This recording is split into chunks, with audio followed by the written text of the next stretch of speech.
Hey everybody, it's Supergirl KY here again with another Cricut creation, and today we will be making this coffee table tray.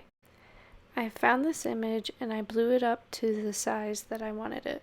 Once you make the adjustments you would like, go ahead and click Make It. Now I have it in black, but I'm actually going to be cutting it on white vinyl. Go ahead and click Continue then.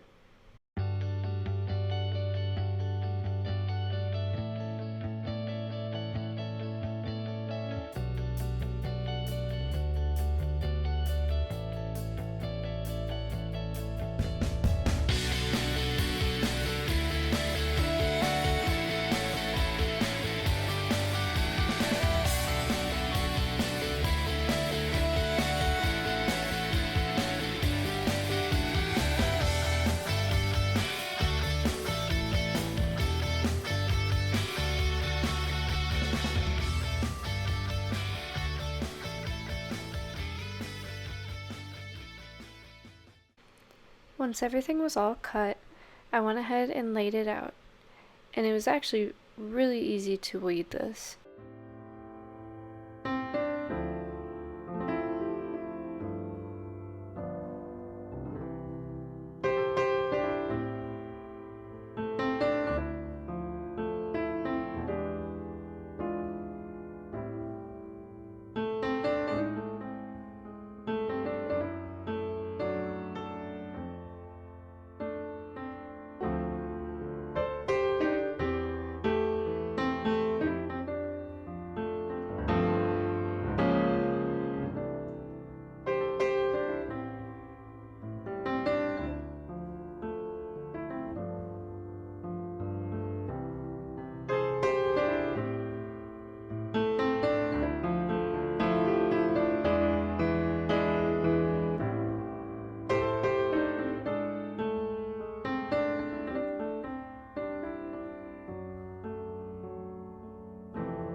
Now it did pull up some of the paint when I pulled off the transfer tape. However, since it's black, I was able to just paint over it. And if you want to make this at home, I went ahead and I put the link to the design in the description below. If you like this video, give it a thumbs up. If you haven't already, please subscribe, and as always, it has been a pleasure, and don't forget to have a super day.